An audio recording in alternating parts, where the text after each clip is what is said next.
en Alberti, como siempre. Mil gracias, Iñaki, Miguel, Ana, Laura, todos los que hacéis esta maravillosa librería, que siempre nos encanta, ya lo sabéis, venir a bautizar aquí los libros. Este ha sido Niña, además, Las Herederas, que inauguramos la temporada de septiembre con un libro que me hace muchísima ilusión y me encanta venir a presentarlo aquí en nombre de Alfaguara. Además, bueno, os doy la bienvenida a todos y me encanta ver la librería llena. De verdad os agradezco muchísimo que en una tarde tan bonita como esta nos conspiremos aquí en la librería Alberti para hablar de un libro y de una escritora y de 4 protagonistas y de todo lo que vosotras queráis.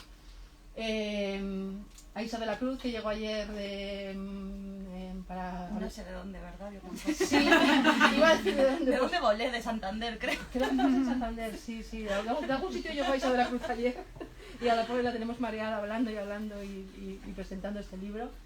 Llega Alfaguara con este libro, pero bueno, todos la conocíamos ya. Bueno, a mí me encantaron sus relatos hace ya años, Modelos Animales. Y todos recordamos Cambiar de idea como un libro que nos hizo cambiar de idea a muchos, o que nos abrió la cabeza, por lo menos, ¿no? En unos sentidos que yo por lo menos no esperaba. Ese libro creo que también puso el nombre de Isa de la Cruz, como ha dicho la prensa, como escritora y como pensadora en una primera línea, en la que sigue desde entonces. Y bueno, que llegue a Alfaguara con esta novela Las Herederas, pues para mí es como una de las grandes alegrías de la temporada. Y creo que para muchos lectores, espero que vaya a ser la misma sorpresa que ha sido para nosotros meternos en esta novela de la que no se sale como se entró, ya se lo advierto. Y me encanta que lo presente Mónica Ojeda, escritora a la que yo he conocido hoy, pero llevo leyendo mucho tiempo. De hecho, estuve a punto de quitarme el wifi en casa cuando leí Nefando. Una terrible historia con videojuegos por el medio y con niños encerrados en su habitación. Y Mandíbula, que aquí lo tengo para que me lo firmes, Mónica, porque es una novela que me parece que además capta muchos de los terrores y de los miedos y de los estados de ánimo de los últimos años. Una novela maravillosa que también le recomiendo mucho, después de Las Herederas, que es lo que se tienen que llevar hoy. También la de Mónica Ojeda, La Última Mandíbula, es una novela extraordinaria que además a mí siempre me han encantado, como las niñas malas, los colegios, estos ingleses, ¿no? Eso era un género cuando yo era pequeña. Entonces volver al colegio y a las dinámicas infantiles... Pero en el trópico. Bueno, gótico tropical. Es verdad, pues es un género nuevo. Y bueno, como estoy deseando escucharlas y que ustedes, todos vosotros también las oigáis a ellas hablar de las herederas del libro, y como sé que estas cosas suelen pasar, pues yo voy a hacer una sinopsis rapidísima, sin ningún spoiler. Esta es la historia de 4 herederas, primas 2 a 2, es decir, familias todas, hermanas entre ellas y primas, que heredan las 4 la casa de su abuela, que se ha suicidado. ¿Por qué se suicidó la abuela? ¿Qué pasó en esa casa? Y qué es lo que se ha heredado, qué heredan cada una de ellas 4 heredar la casa, es el eje argumental de la novela. Y conocemos aquí, pues eso, 2 parejas de hermanas, 4 primas, que me parece que encarnan en muchos sentidos la mente colmena. Es que no me quiero poner cursi, pero a mí este libro, y lo estamos viendo en estos días en que Aisha, desde ayer y todas estas semanas anteriores, estamos hablando mucho de cómo contar el libro, de cómo presentarlo, en fin, de estas cosas para las que estamos las editoriales. Cada uno lee una novela y es una novela como con 7 puertas, ¿no? Se entra en la casa y en esta historia por muchos sitios diferentes. Habla de la familia, por supuesto, habla de irse al campo, habla de la maternidad, habla de las drogas, habla de las crisis, en fin. Me estoy deseando saber por dónde la vamos a enfocar y cómo la vais a contar, porque es una novela que tiene, en fin, tantos niveles que yo creo que cada uno que la lea puede encontrar como su puerta de entrada a la casa de las herederas. Y dicho esto, te paso a ti, Mónica, no sé cómo queréis organizarlo, te paso a ti el micrófono. Al final de la charla, no sé si aquí o fuera... Fuera, pondremos fuera. Habrá un ratito para firmar ejemplares y charlar, así que, Mónica, todo tuyo. Muchas gracias. Bienvenidos. Primero que nada, gracias por haberme pedido presentar este libro, porque la verdad es que me hace mucha ilusión estar acá para poder hablar de un libro que, como te dije hace un rato, a ella toca tantos aspectos que a mí me convocan desde hace mucho tiempo. O sea que de cierta manera, como hablábamos también en la mesa, decíamos, bueno, la gente que está leyendo este libro está teniendo muchas ganas de hablar de él, pues qué mejor manera para hablar de este libro que no ahora contigo. Así que te lo agradezco un montón. Y bueno, a ver, yo voy a hablar lo menos posible porque la idea es que escuchemos a Aisha, algo que estoy absolutamente enamorada de la cabeza de Aisha, la manera en la que piensa, articula pensamientos e ideas. Creo que es una de las cosas más poderosas de su escritura. además de, por supuesto, también esa sensibilidad sonora y musical que trabaja y que podrán ver cuando se lleven el libro. Pero yo quiero empezar contando un poco cómo yo me relacioné con esta novela desde compartirles una experiencia lectora, ¿no? Y para hablar de eso voy a empezar contando cómo fue mi primer acercamiento a Las Herederas, que no fue porque Aisha o la gente de Alfaguara me pidiera que yo presentara, no fue así. Fue una noche, ya no me acuerdo hace cuánto, hace unos meses, que Aisha vino a cenar a mi casa, ¿no? Con unos amigos. Y me trajo de regalo el tarot, ¿no? Pero no era cualquier tarot, era el tarot fácil, o sea, ponía tarot fácil. Y era un tarot, o sea, no sé qué me quiso decir con esto, pero bueno, tarot, y cada carta me encantó, me fascinó, porque además me sentí reconocida. Cada carta te explicaba qué significaba la carta, entonces realmente no había que saber gran cosa, ¿no? O sea, tú cada vez que lanzabas leías lo que ponía la carta, si te había tocado al derecho, si te había tocado a la inversa. Y claro, yo dije, Dios mío, no sabía que a Aisha le interesaba el tarot. Y justo yo había acabado de comprar esta edición que sacaron de Panero y del tarot poetizado por Panero. Entonces tenía ya el tarot también, pero de Panero. Luego me vino el tarot de Aisha de la Cruz. Y bueno, esa noche, yo no lo sabía, pero estaba escuchando, o me pasé toda la noche escuchando muchas de las obsesiones que han dado origen, o que estaban dando origen a Las Herederas, porque en ese momento tú lo estabas escribiendo todavía. Y claro, enfebrecida, como toda persona que realmente se entrega a la escritura y que entiende la escritura como un espacio, como dije antes, de pensamiento, pero también de sensorialidad extrema y de cómo eso está absolutamente ligado. Aisha estaba en mi casa esa noche, absolutamente embebida con los temas de la... Sí, y bebida con los temas de las herederas, con varios de los temas. Entonces, esa noche hablamos del tarot, hablamos de la magia, hablamos del chamanismo, hablamos de las drogas, de muchas drogas, hablamos del sistema con P y la patologización del dolor y la psiquiatría como un espacio realmente a la cual hay que hacerle frente, precisamente por las violencias sistémicas que comporta y cómo maneja el tema de las drogas. Todo eso se tocó esa noche, quiero decir, y yo no había leído Las Herederas, pero ya sabía que ella estaba escribiendo y ella me habló sobre una escritura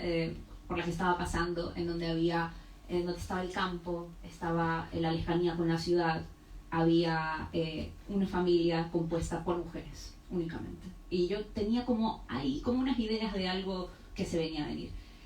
Y luego, poco después, Aisha tuvo la generosidad de pedirme que leyera la novela cuando era manuscrito todavía, o sea, sin haber salido. Así que leí el manuscrito en un tren. Pero yo ya había entré a esa novela esa noche, con todas estas cosas que acabo de comentar. Pero cuando la leí en el tren, que la leí, además no me acuerdo a dónde iba ya, es que ya todo eso se ha olvidado. Lo único que recuerdo es que la leí en el viaje al tren, o sea, no fue una lectura pausada, fue una lectura seguida de principio a fin. Y las horas que estuve en el tren fue las horas que me tomó leer Las Herederas de Aisha. O sea que encima yo creo que esto es lo que les va a pasar también, que no la van a poder soltar y que van a continuar con ella hasta el final. Y me topé con esta novela que va sobre justamente Nora, Liz, Olivia, Erika, hermanas, primas, que van a la casa familiar como una especie de lugar de origen, lugar del pasado, y se encuentran con sus propias identidades también en cuestionamiento, pero también con la identidad de la abuela y la identidad familiar, que es un lugar allí que está en constante crisis dentro de la novela.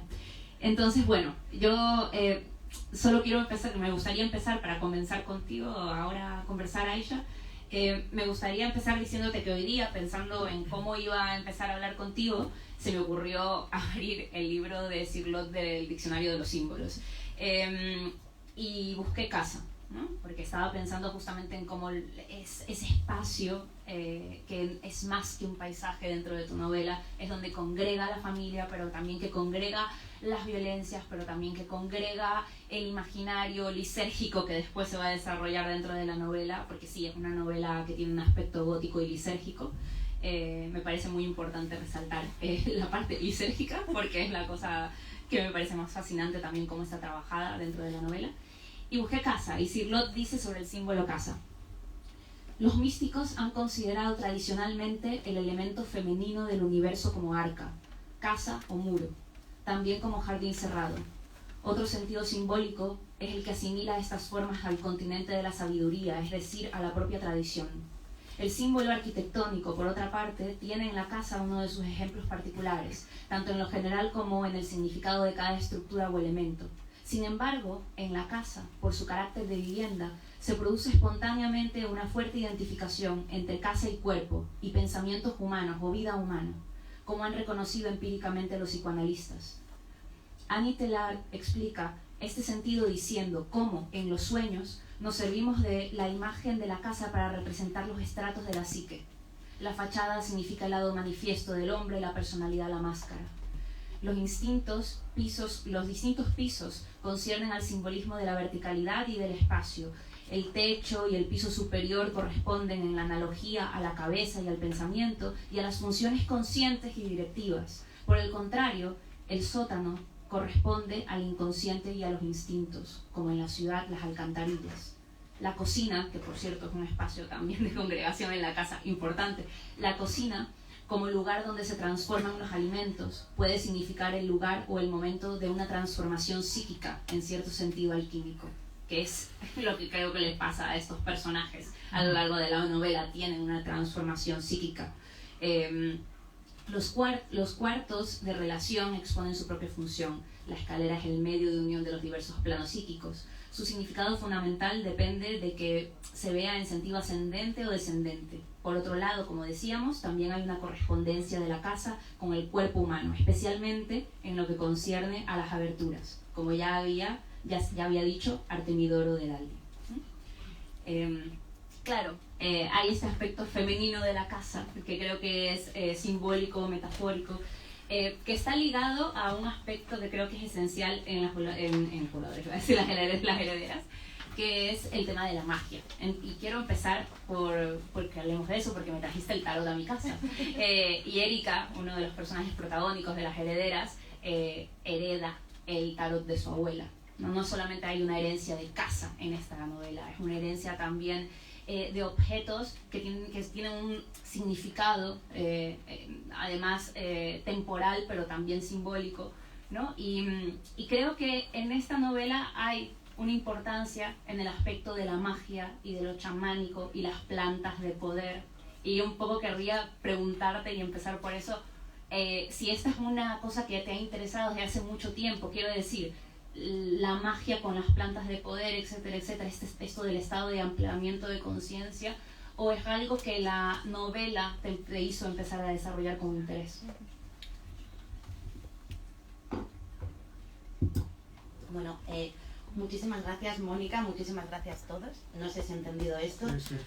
Estoy súper nerviosa, un poco por gratitud de ver aquí a gente muy querida a la que hacía mucho tiempo que no veía, por tener a una de mis escritoras preferidas diciendo cosas tan generosas y bueno, en fin, a ver si me ordeno un poco, ¿no? Pero también me quejaba hace unos minutos, ¿no? que la prensa tiende a preguntarnos a las mujeres más que a los hombres, ¿no? Incluso cuando escribes ficción, oye, ¿qué hay de vivenciar, ¿no?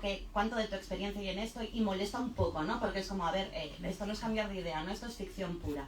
No obstante, la verdad es que aquí estoy como, me siento un poco en familia y sí que me apetece como contestar a tu pregunta, empezar a contestarla como desde mi vivencia, ¿no? Hace, pues en agosto de 2020, Iván, Noa y yo nos mudamos a una aldea de 6 habitantes, fueron 9 con nosotros en Burgos, ¿no? Habíamos pasado un muy mal confinamiento, fue horrible, ¿no? Nos vimos eso con una niña muy pequeña, sin dejar de trabajar, encerrados en una casa de 45 metros cuadrados. La vida era tener a la niña en el hall, donde de hecho aprendió a andar, y estar Iván y yo turnándonos con el único despacho que había. No hacíamos turnos de trabajo, turnos de crianza, todo el día así. Fue de las experiencias más pesadillescas que tengo. De hecho, fui tiempo después como a recoger los muebles de esa casa y tenía como flashes traumáticos, O sea, quiero enfatizar que fue como muy horrible y sí que sentimos que aquello era igual la última gota que colmó el vaso, ¿no? Después dijimos, a ver, estamos en general pagando como alquileres abusivos en casas de mierda, ¿no? No te das cuenta cuán precaria es tu casa hasta que no te queda nada más y te obligan a quedarte aquí dentro, ¿no? Y fue como constatar, ¿no? Como tomar conciencia de golpe, de forma salvaje, ¿no? De que no queríamos seguir haciendo eso, ¿no? Entonces nos vimos, llegó el verano, no teníamos a dónde ir y nos fuimos a pasar supuestamente solo 4 semanas al pueblo de mi abuelo. Mi abuelo nació en este pueblo de Burgos, ¿no? Un páramo, muy cumbres borrascosas, un lugar al que yo había ido mucho de niña, pero al que no había vuelto, ¿no? Y el plan era, o sea, fuimos con las maletas para 2 o 3 semanas y decidimos quedarnos, ¿no? Fue como, mira, realmente lo que nos ha faltado, si nos van a volver a confinar, nos ha faltado espacio, nos ha faltado una huerta, o sea, bueno, pues nos quedamos ahí. Es muy curioso porque los señores del pueblo, señoras, no nos decían, no vais a durar. O sea, ya veréis, el 20 de enero no estáis aquí, ¿no? O sea, había como, bueno, un discurso como que no invitaba a quedarse y sin embargo persistimos y no persistimos con demasiado, o sea, es decir, por supuesto que las condiciones hoy en día en la España vaciada son muy precarias, es una tristeza, de hecho yo lo sentí como un fracaso personal tener que irme de allí, pero bueno, había que tener coche, en fin, nos quedamos ahí, ¿no? Y empezaron a pasar cosas muy extrañas. Para empezar, yo lo primero que hago cuando llego al pueblo es como, bueno, yo no estoy en mi elemento, ¿no? Pero a mí me gusta nombrar. Y y quiero como, no es una cosa de nombrar para ejercer poder, no es una cosa de como conozco, estoy por encima de la naturaleza, ¿no? Es como, bueno, voy a darle nombre a las plantas para que estemos como en un mismo plano, ¿no? De presentarme a ellas. Entonces me bajé esta aplicación fantástica que os recomiendo infinito, que es la Plantapp, ¿no? Y empecé a hacer fotos de todo, ¿no? Cuando tú llegas a un pueblo burgalés en agosto está todo quemado y por tanto solo ves maleza, ¿vale? Es muy curioso de qué manera nombrar las cosas les da singularidad y por tanto vida e incluso aportan matices a los colores, ¿no? Llegas y todo era maleza y era de un único color, empiezas a nombrar lo que es maleza, ¿no? Que no es solo maleza y todo empieza a cobrar sentido, color propio y por tanto variedad, ¿no? Bueno, eso fue muy emocionante y sobre todo que esta aplicación, que es maravillosa, te lleva también como a la página de Wikipedia donde yo siempre entraba a ver usos medicinales, ¿no? De pronto fue como cobrar conciencia de que era una zona de plantaciones de trigo, ¿no? Todo lo que no estaba plantado, con cada estación, sin que nadie intervenga, te trae plantas medicinales para curar el dolor, para curar, o sea, antibióticas, analgésicas, y también te trae plantas alucinógenas, casi como en la misma proporción, ¿no? Entonces para mí esto fue un descubrimiento, yo intentaba como entenderlo, ¿no? O sea, ¿cuál es la función? La tierra juzga tan importante que tengamos aquí serotonínicos bajos, como es el hipérico, yo qué sé, pues la corteza del sauce, ¿no? Que es la aspirina. Es decir, todo esto está aquí, pero en la misma medida están también las plantas alucinógenas, ¿no? Entonces la tierra juzga que es tan importante que sobrevivamos, que nos curemos, que nos quitemos las infecciones, como que experimentemos esto, ¿no? Entonces, ¿yo qué hice? Pues obviamente probarlo. No toméis tramonio, que es una droga muy peligrosa, no lo hagáis en casa, ¿no? Pero sí que empecé a interesarme por esto. Yo tuve como una experiencia muy potente del LSD, muy planificada en mi casa, meditando solita y tal. Y sí que accedí a esta idea de que estamos, o sea, que una cosa es como la conciencia particular y luego hay un nivel de conciencia colectiva de la especie, incluso conciencia de vidas anteriores, que sé que esto suena muy exagerado, pero es que realmente tuve una experiencia que parecía contrastarlo, ¿no?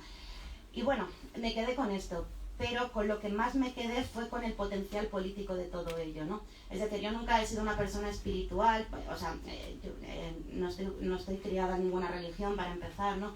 Pero aparte nunca me había interesado demasiado lo espiritual para empezar porque lo juzgo muy poco político, ¿no? O sea, las experiencias espirituales o místicas que son maravillosas al final no son colectivizables. De hecho, hay algo como asociado a la idea de la mística que es lo inefable, ¿no? O sea, algo que no puedes como comunicar, compartir, es como, no sé, lo contrario de lo político, ¿no? Y sin embargo, estando en el pueblo, que no era solo el LSD, ¿no? Era como volver a entrar en contacto con la tierra, ¿no? Como sentir una energía como que traspasaba el ego y te conectaba con lo que está afuera, ¿no? Sí que me di cuenta de que, jope, en este momento como de emergencia climática absoluta, que sería más maravilloso que volver a lo ritualístico y que todos cada solsticio tuviéramos estas experiencias como de disolución del ego, de conexión con el medio que estamos explotando, ¿no? Y dejar de construir al otro como otro, ¿no? Que la naturaleza siempre ha sido este otro. Bueno, empezó un poco por aquí. Entonces, mi contacto con la magia tiene que ver con las drogas, pero es que entiendo que las drogas son únicamente tecnología de lo sagrado, es una tecnología, ¿no? O sea, es como algo que lo facilita. Para mí, creo que fue sobre todo estar lejos de la ciudad, lejos del ruido, como en un contexto radicalmente distinto y en una época muy de crisis, lo que me hizo empezar a entender que no hay que abandonar el paradigma científico para entender que están pasando cosas continuamente que sí que están fuera de lo que puede explicar la ciencia.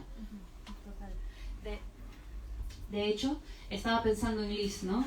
Porque, a ver, una de las cosas, ya sé, cambiar de idea es muy distinto, es otro libro, no tiene nada que ver con este, y sin embargo, claro, como eres tú, es esa cabeza la que está escribiendo, sí que he encontrado una cosa que puede, bueno, hay muchas más cosas que podríamos sacar si tuviéramos ahí rebuscando y excavando, pero algo que me interesa que está en conexión de cambiar de idea y esta ficción que has escrito, esa novela, Las Herederas, es el tema de la resistencia contra el discurso biopolítico, ¿no? Con respecto a la biofamilia, al biopadre, en general, ¿no? Entonces creo que eso ya está en cambiar de idea, está allí en algún momento y aquí también entra, ¿no?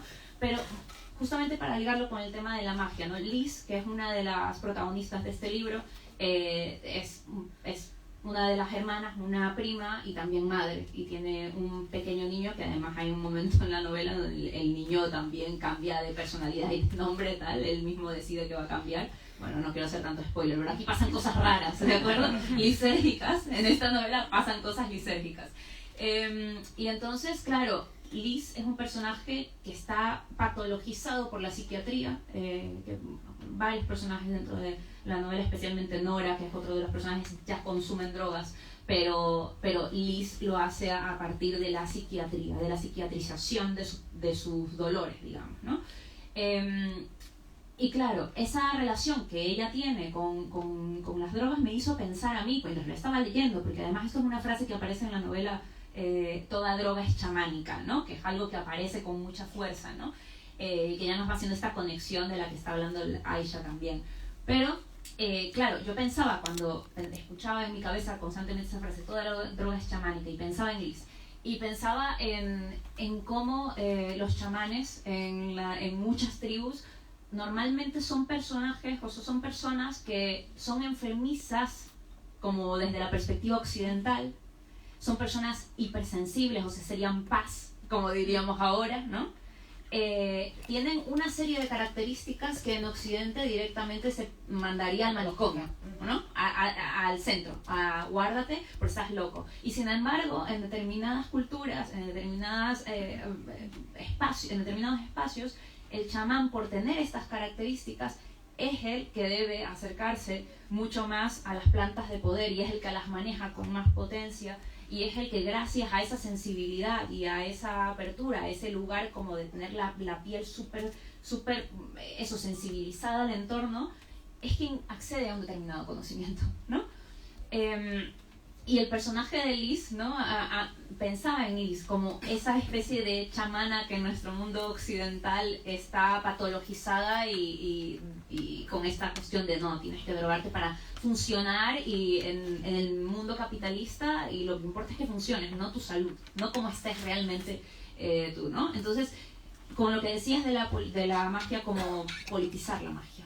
Que a mí eso me parece muy interesante. Estaba pensando, cuando leía Las Herederas por segunda vez esta mañana, estaba pensando, es que hay que politizar la magia, porque la magia, la visión del pensamiento mágico, que durante mucho tiempo se ha visto como pues eso, como si fuese en esta dicotomía, por cuerpo por un lado, mente por otro, y pues es intrascendente y es un pensamiento primitivo y atrasado, es un lugar mítico en donde está lo que hablabas del inconsciente colectivo, pero además está otro posible discurso que se hace carne en el cuerpo y que posiblemente es un discurso que nos pueda liberar de ese otro discurso que nos tiene el cuerpo hecho mierda, ¿no?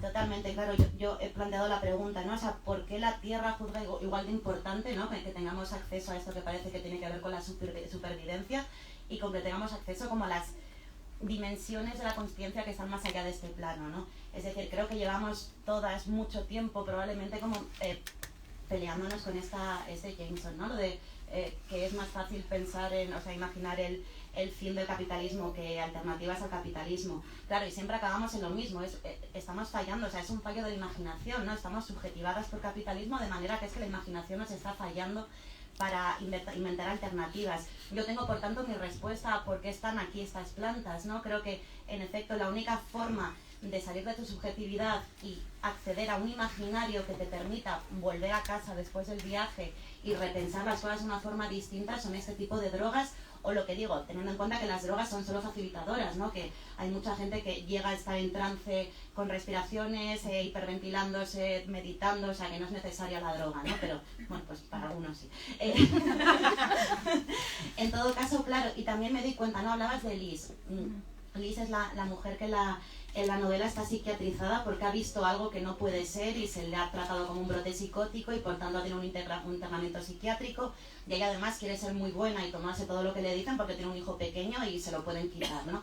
Pero también está Nora, ¿no? Que es la prima, y Nora es alguien que, bueno, pues que tenía un uso recreacional de las drogas y de pronto un día se pone a drogarse para trabajar y se da cuenta de que si le pagan a tanta palabra, o sea, es periodista, ¿no? Si le pagan a tanto la palabra, pues con Speed puede trabajar 20 veces, ¿no? Lo que trabajaba antes, entonces se vuelve adicta a las drogas para producir. Para mí en la novela, o sea, Liz y Nora son como el reverso de la misma cara, ¿no? Porque en efecto es lo que decías. Al final decimos, cuando estás deprimido tomas antidepresivos, pero el término es falaz, ¿no? O sea, un antidepresivo no te cura la depresión. Un antidepresivo lo que hace es que puedas seguir rindiendo, ¿no? O sea, estás tumbada en la cama, no te puedes levantar, tómate esto para que puedas volver al trabajo, ¿no? Entonces, claro, son drogas que implican producir dentro del sistema. Al mismo tiempo, o sea, el caso de Nora no es tan distinto, ¿no? Entonces, Escotado, a quien cito mucho estos días con todos los problemas que tengo con él, pero ya como no está vivo y no podemos discutir, da igual, pero Escotado, por ejemplo, tenía como, no me acuerdo, pero 5 categorías distintas como para 5 categorías a las que entraban todas las drogas conocidas, ¿no? En plan, no lo llama así, pero pues las que son estimulantes, las que son uppers, downers, y tal. Yo la verdad es que considero que solo hay 2 categorías, ¿no? Están el tipo de droga que el sistema puede utilizar contra ti para que sigas rindiendo, para que sigas produciendo, y el tipo de droga que te saca por completo del sistema, ¿no? Y como decía, espero que con la habilidad de volver con un imaginario nuevo para cambiarlo.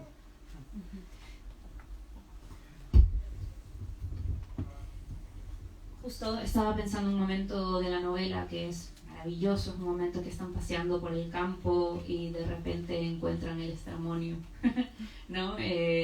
Y entonces hay un momento en donde uno de los personajes habla sobre una cosa muy interesante, ¿no? Habla sobre cómo, voy a citar a ella ahora mismo, y al personaje, dice: y si te fijas, es curioso que las víctimas de esta supuesta droga que anula el juicio sean siempre mujeres o gente negra, que se transformen... Se murió el micrófono. Sí. Que se transformen en lo que los explotadores quieren que sean, en putas y esclavos, ¿no? Estás hablando del zombie, de la figura del zombie, a partir de también del estramonio y de la, bueno, lo que se suele llamar escopolamina, ¿no? Acá hay como hay mitos en torno a la droga, ¿no? Y claro, sí, es esa especie de reflexión que atraviesa el libro de cabo a rabo en torno a de qué manera nosotros encarnamos unos discursos que nos hace relacionarnos con las drogas de determinado lugar, ¿no? Y aquí voy a hacer una comparación muy pop, pero es que a lo mejor no estás nada de acuerdo con lo que voy a decir, pero yo leí este libro y por supuesto se me venían muchas cosas a la cabeza, pero dos cosas super pop que se me venían a la cabeza era Hereditary, ¿no? La película Hereditary, por supuesto, que me fascina, una película de terror increíble, que justamente también está el tema de la salud mental y de la herencia, o sea, que está ahí súper fuerte y presente, ¿no? Y también se me venía a la mente The Witch, ¿no? De Robert Eggers también, ¿no? Pero sí, pensaba justamente en eso, ¿no? En la cuestión de cómo es una novela que va sobre una casa, va sobre unas hermanas, esa relación que tienen entre ellas, hermanas primas, los nexos que tienen entre algunas y las distancias que tienen entre otras. Y la cuestión de cómo consiguen enfrentarse al tema del miedo a la herencia, ¿no? Porque, claro, hay varias partes en tu novela en donde se habla del miedo a la herencia, que es como una especie de miedo edípico, ¿no? De la saga de los lampicidas, ¿no? de la saga de la familia de Edipo, ¿no? Que es algo mítico, ese miedo mítico a heredar lo que nos traen nuestros padres, nuestros abuelos. Reside en un lugar mítico, ya no solamente discursivo del capitalismo, sino incluso precapitalista, ¿no? Entonces, eso, quería que hablaras un poco sobre el tema de la herencia en los personajes. Sí, me fascina bastante este tema porque me doy cuenta de que he cambiado de idea en relación a lo que pensaba sobre esto cuando empecé a escribir la novela, ¿no? Sí, en efecto, yo empecé a escribir esta novela muy enfadada por volverme crítica de pronto, de golpe, con el discurso biomédico de la enfermedad y darme cuenta de que había sido un timo. Y especifico, ¿no? Yo la primera entrevista que di sobre este libro coincidió con el día en que salió en la revista Nature este metaanálisis, que ya era como, confirmamos que no estás deprimido porque te falte serotonina, ¿vale? Pero, o sea, me gustaría hacer como una encuesta. ¿Cuántas veces nos han contado este mito, incluso los propios psiquiatras que nos medicaban? ¿Cuántas veces hemos sentido que, en efecto, que enfermar era una cosa privada, ¿no? O sea, se nos vendió a través de estas teorías de los desajustes químicos, que la enfermedad mental era como todas las enfermedades, o sea, algo que nace y muere en el cuerpo, ¿no? Lo cual despolitiza por completo la experiencia de estar psíquicamente enfermo, ¿no? O sea, quiero decir, de tener sufrimiento psíquico. Es que no me gusta ni decir como la palabra enferma. O sea, creo que tenemos experiencias de sufrimiento psíquico muy intensas, ¿no? Entonces, claro, como partiendo de este marco, yo empecé a experimentar mucha rabia, mucho enfado, ¿no? Por la idea de que esto se me había metido en la cabeza, ¿no? Como que en mi familia ha habido, pues, casos, ¿no? De enfermedad mental, y yo siempre había vivido con el miedo a la locura. Es una cosa que tengo integrada, o sea, como la sensación de tener una bomba a punto de estallar dentro de ti y decir, mira, no sé qué día será, pero pues igual es hoy, ¿no? O sea, yo de verdad que he vivido mucho tiempo con este miedo, ¿no? Y para mí, mi forma de rebelarme contra eso fue decir, no, ya está, o sea, todo esto ha sido culpa de la psiquiatría, ¿no? O sea, la psiquiatría me ha metido estas ideas, obviamente, falaces en la cabeza, y se acabó.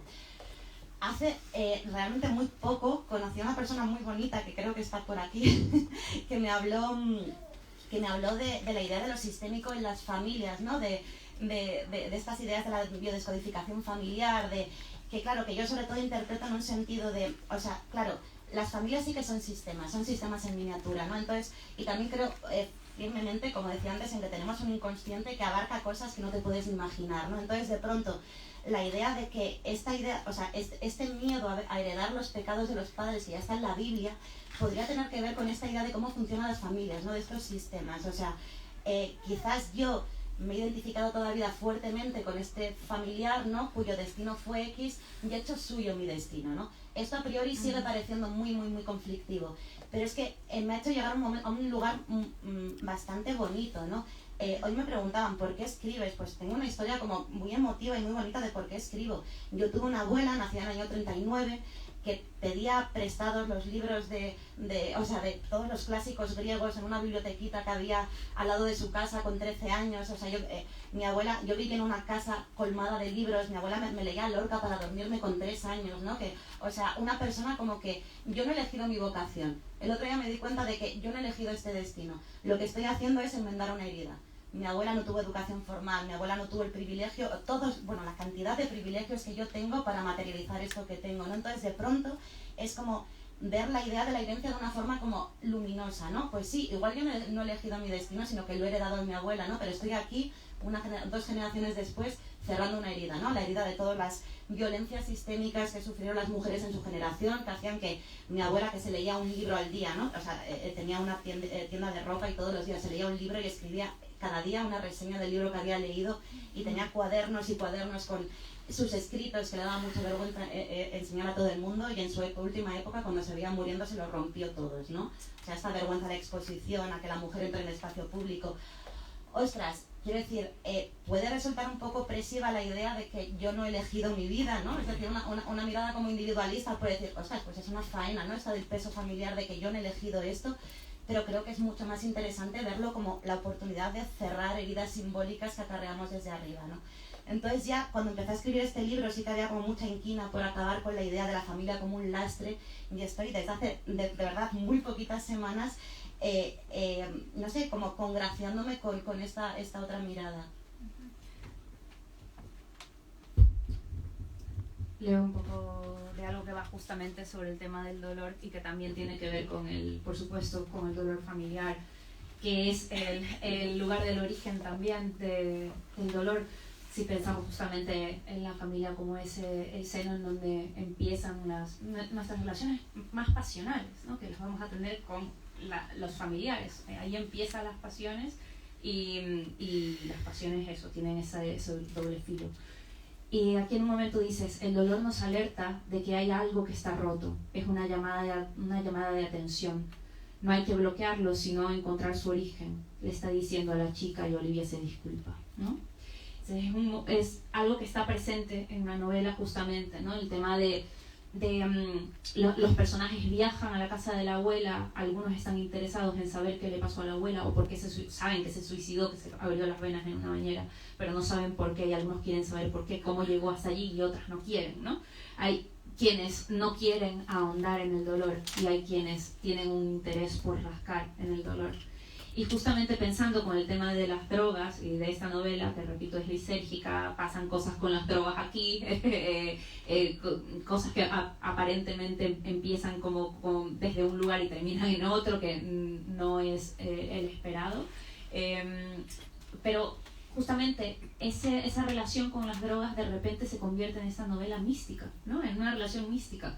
Empieza con drogas desde el lugar de la psiquiatría, de lo patológico, con la adicción, y de repente en la novela hay un tránsito, ¿no? De las drogas y del cuerpo y el discurso del cuerpo, desde cómo también este tipo de drogas, de plantas de poder, también te pueden llevar a entrar en el dolor y mirarlo, ¿no? Evadirlo, ¿no? Desde el lugar del discurso de la evasión del dolor, que es el lugar de la psiquiatría, ¿no? Supongo lo hemos estado conversando, que te han preguntado muchas cosas sobre temas de salud mental, porque claro, uno de los personajes que está aquí especialmente está psiquiatrizado, pero luego otros también tienen sus dolores que no están desde ese lugar, pero que también están viviendo estos sufrimientos psíquicos de los que hablas.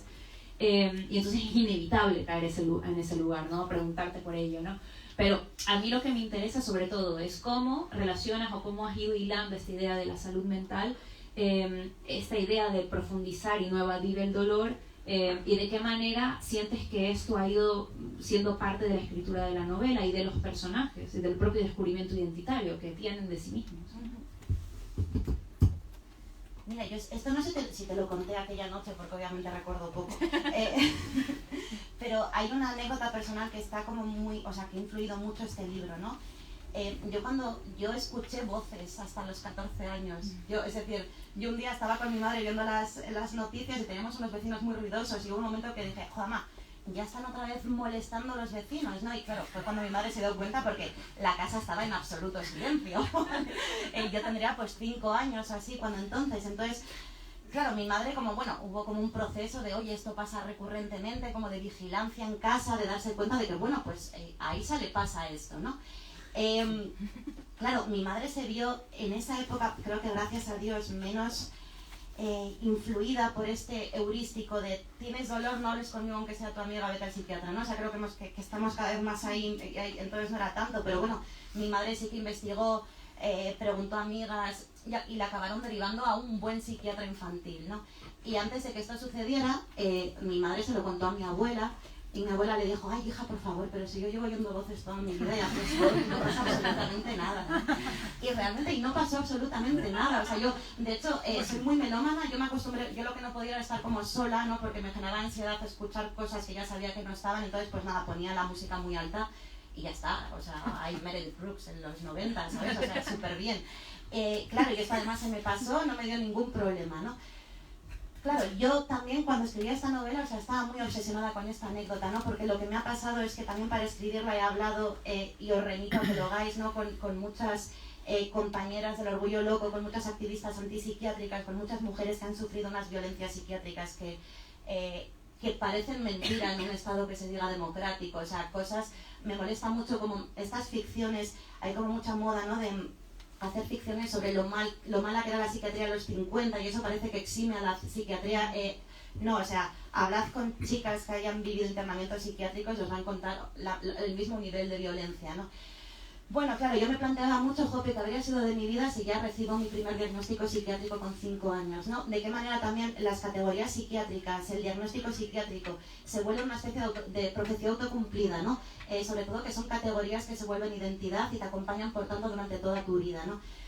En fin, yo sentí una gratitud muy profunda por esta cosa tan sencilla, tan simple que hizo mi abuela, ¿no? Y empecé a darle vueltas a esto, a de qué manera se puede procesar las cosas que la psiquiatría interpreta como síntomas, cómo podemos integrarlas y procesarlas, ¿no? Y también pensaba en lo que decías, en la idea del chamán como el primer esquizofrénico, ¿no? O sea, qué horror, o sea, es que claro que no era un esquizofrénico, pero es como sería tratado hoy día, ¿no? Creo que en efecto la locura es un tema contextual, ¿no? O sea, la locura se construye, tiene que ver con parámetros de normalidad, anormalidad, y tiene que ver, o sea, entonces generamos locos, ¿no? Generamos personas que tienen experiencias que se salen de lo común y no somos capaces de ayudarles a integrarlas, ¿no? Y creo que en efecto en la novela uno de los hilos argumentales tiene que ver con esto, ¿no? Con de qué manera Liz acaba sanando, no obviamente por las drogas que le hacen tomar, sino por encontrar una especie de burbuja discursiva en la cual su experiencia de lo vivido es validada. Vale que sea imposible, vale que sea mágica, bueno, pues si encontramos un reducto en el cual esto se conduce de forma natural, de pronto ya la enfermedad se diluye, ¿no? O sea, el sufrimiento desaparece. De hecho, ahora con lo que estabas contando, me acordé de que hoy día también, además, en especial, hoy día me metí a la página de Orgullo Loco, que hacía mucho tiempo que no entraba en la página de Orgullo Loco, y vi que había habido hace un año o dos...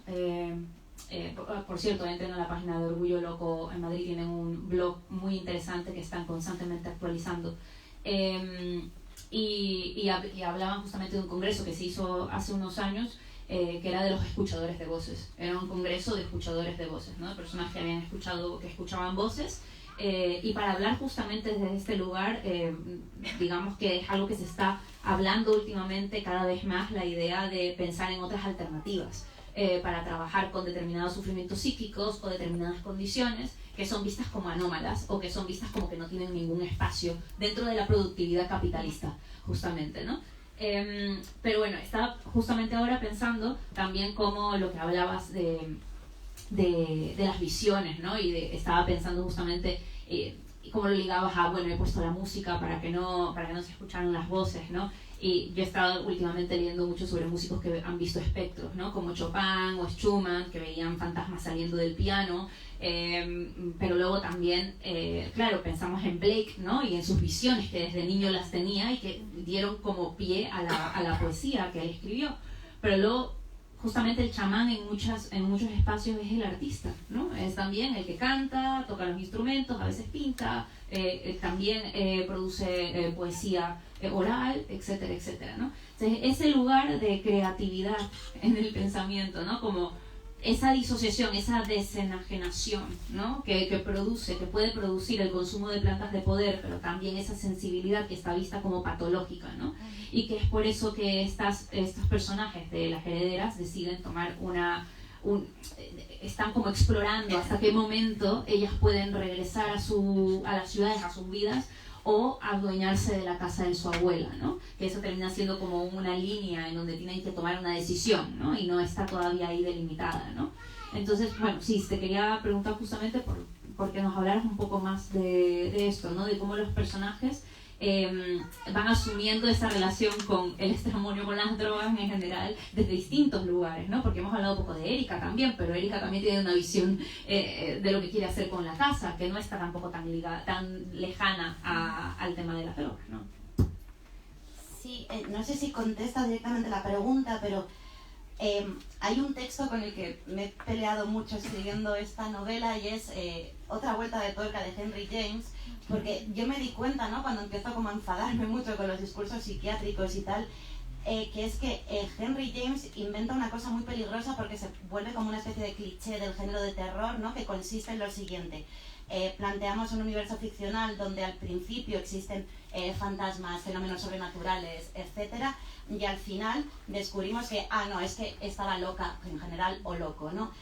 claro, según este arco, o sea, este arco es mega prosistema, ¿no? O sea, porque lo que nos está comentando es que hay tal cosa como un mundo material al que se regresa, o sea, la restauración del orden tiene que ver con volver a lo material y por tanto la locura es algo objetivable, ¿no? Y bueno, y sólido y un lugar como afianzado, y en cambio se desmiente automáticamente todas las visiones, ¿no? Todo el mundo fantástico que existía al principio.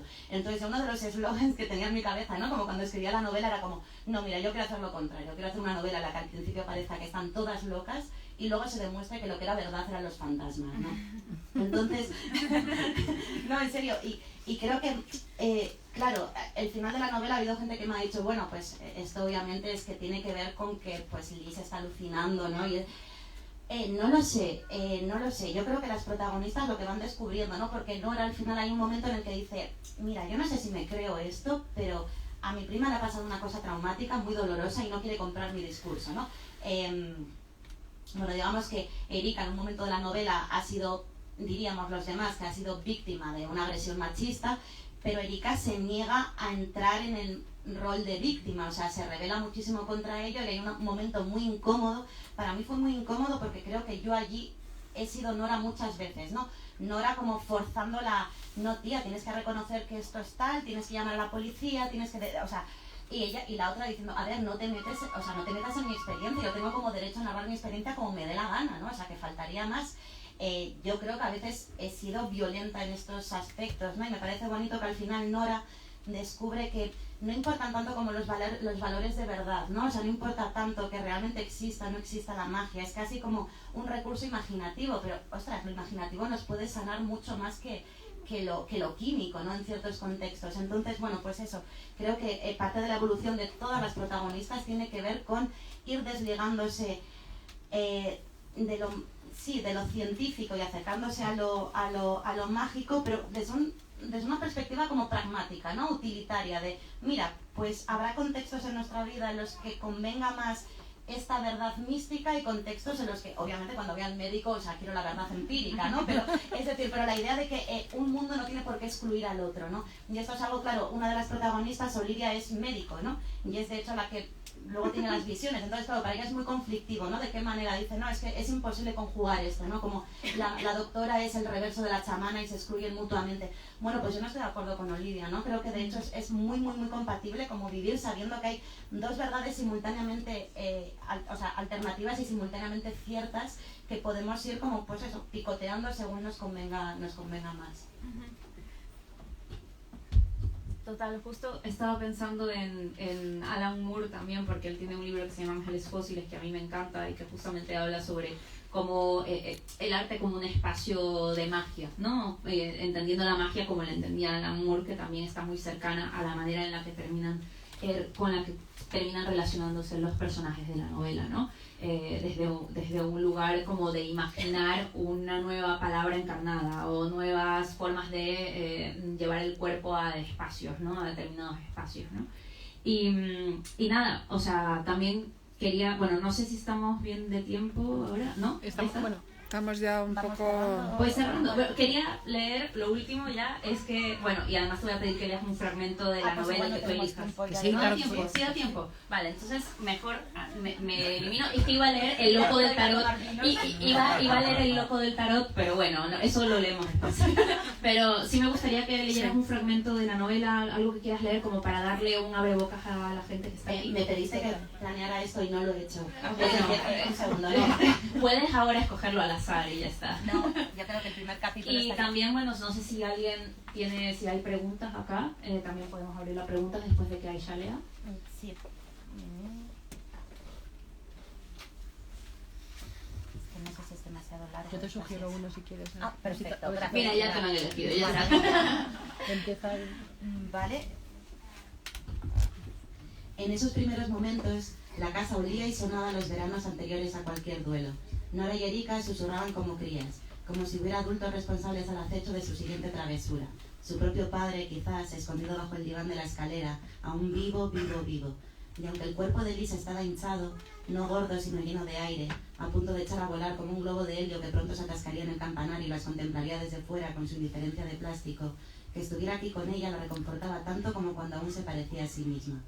Olivia acababa de dejar su maleta en la habitación doble que siempre comparte con su hermana y no había querido sacar la ropa para recordarse que estaba de paso, pero de pronto, mientras manoseaba frascos de hierbas aromáticas y aquellas mujeres irreconocibles actuaban como las niñas que recordaba, ha pensado que estaban listas para quedarse. Ha sido un pensamiento extraño, una visión sin imágenes más bien, como si el instante se estuviera solapando con otro que aún no había sucedido, y justo entonces se ha encontrado la pastilla, la primera, tan pequeña que podría haberla confundido con un grumo de harina seca. La ha visto y de pronto se han hecho visibles todas las demás, escondidas torpemente entre papeles de mocos y excesos decorativos de esos que pueblan las casas en las que se han vivido muchas vidas, casas de viejos. Las ha recogido sin entender lo que significaban, y sigue sin hacerlo, pero es que toda teoría se elabora después de acumular indicios, y en eso se ha volcado, en recoger y clasificar, en separar lo propio del impropio.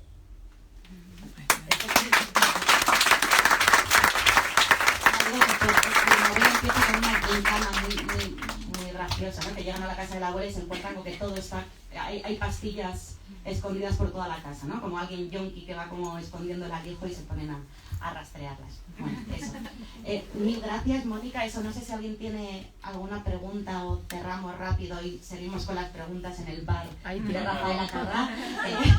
Rafaela Carrá, igual mejor. Sí. Pero... Bueno, pues oye, muchísimas gracias. Sí, claro. Sí. Bueno, yo te doy la enhorabuena. Sí. Creo que está puesto. Está puesto. Te doy la enhorabuena, me parece súper valiente tu discurso y me había comprado el anterior y ahora mismo voy a pedir que me lo cambien. Tiene más jugo, ¿no? Sí. Me parece muy interesante la idea. Yo tiro de la idea, claro, yo soy psicoanalista, entonces ya tengo el handicap ese que ya convencírtelo a lo mejor ya no eres como una enemiga, ¿no? No, para nada. Tuve un psicoanalista maravilloso a quien le debo la vida, o sea, no, mi problema es solo con los psiquiatras. Ya. Me gusta mucho la idea tuya y me parece que no he leído todavía el libro, pero me parece que vale la pena el haberlo escrito solamente por esta idea de rescatar la herida familiar, ¿no? Y considerar que el destino, lo has llamado destino, a mí no me gusta la palabra destino porque me parece que es como una predestinación. Me gusta más la idea moderna que hay ahora como de karma, que quiere decir que uno crea su propio karma y lo modifica y lo transforma y con nuevas conductas pues crea algo distinto. Ahora, claro, tengo que reconocer que me da miedo que, digamos, como que el oponer la droga psiquiátrica y la excelencia de la otra droga, digamos, pues natural o que está ahí en la naturaleza y que podemos disponer de ella y qué tal, ¿no? O sea, yo sí creo que hay gente que tiene una mente muy desordenada y que a lo mejor tú eres una tía muy sana, que te has cuidado además de psicoanalizarte. Haciendo lobby. Yo estoy jubilada ya.